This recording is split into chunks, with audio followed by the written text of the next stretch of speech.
Hey guys, so today we are answering a subscriber question, and the question in question was, Frederick, as a junior, is it better to be a generalist or trying to be a specialist? So let's get into it. Well, this is actually not the first time I get this question, but I think it's the first time I make a video about it. So my thoughts on this is pretty much that, you see, as a junior, your biggest issue is that you are not going to have the skills that match most of your more experienced coworkers.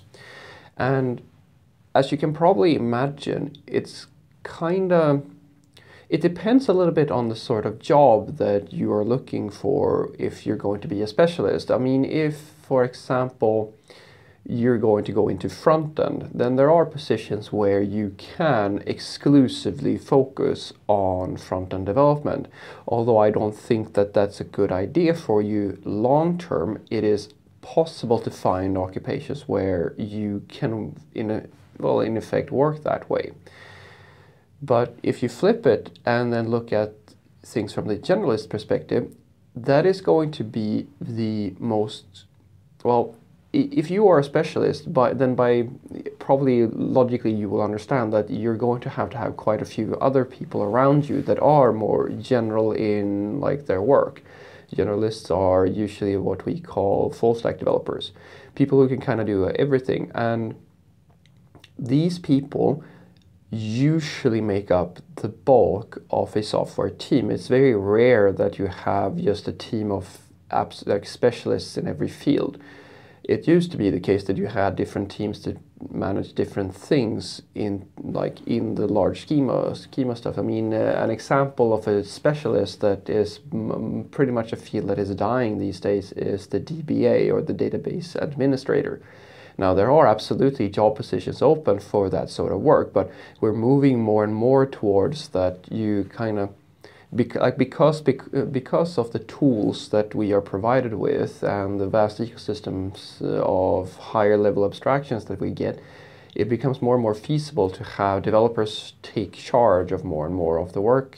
And this concept of DevOps is kind of in the same breath of this.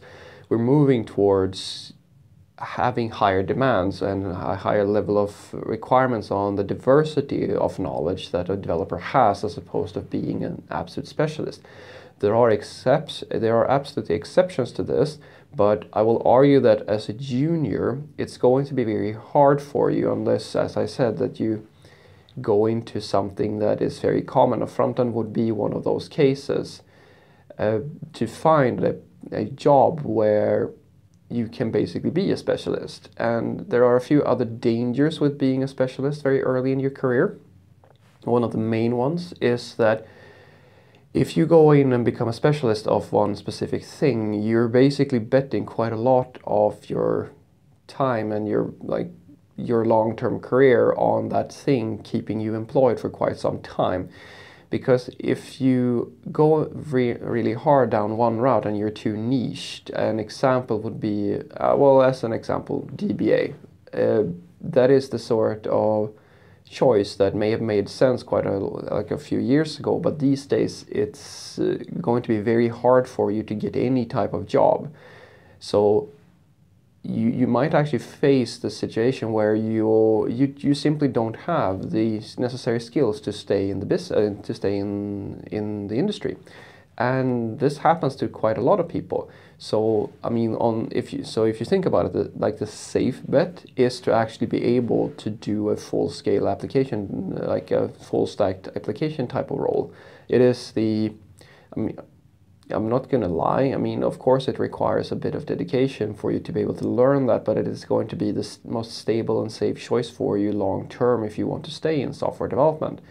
It's because in the beginning of things, you don't know anything about pretty much anything. So the more you can get exposed to, the faster you're very likely to get quite a lot of return on investment from trying to learn the full stack in the start of things. But if you go, as I said, if you become a specialist, you risk this, really, especially in front end, it's really hard. And I mean, it's very common that I see front-end developers who, I mean, they are not software developers. I mean, they are at best designers with some basic coding skills, and that's just not going to be good enough in the long term of things, because they're basically completely limited to doing a very specific thing and basically only in a company which can afford the luxury of just having somebody who exclusively knows that thing. And that is a dangerous thing, because another mistake that a lot of people make is that just because you think that you spend all your time and become like a specialist of something, that means that you're going to be better at that thing than somebody who has a more general approach, is more of a generalist. And that is a very dangerous mistake to make, because as I've said in other videos, guys, it's not about the hours you put in. It's about how good you are, and then of course the requirements and the perspective of the company. So I will tell you from personal experience that it is all but, like, it's very desired to have even if it's a front-end developer, to have developers that have a more holistic understanding of application development, because it does actually affect even the front-end. Your understanding of back-end work, or how the back-end works, will affect things on the front-end as well, and the ability that you have to make decisions and estimations is going to be very closely tied into that. So what I want you to take away from this is that I think that as a junior, you should have a more generalist approach to understand the big scope of things, or have a more holistic mindset around application development. Because if you can understand basically from start to finish how an application is actually built and how a full stack developer works, you will understand software development at its core. You will understand all of it, and then you can kind of specialize after that. But at least starting with understanding the whole thing, I think, is a very good bet, because if you go the other route, you might find yourself in embarrassing situations where people think that, you know, you've been a specialist or gone down a very specific route, and then you figure out that people have higher requirements on you, and you just sit there and you don't get any jobs because they feel like they feel as if you have holes in your knowledge.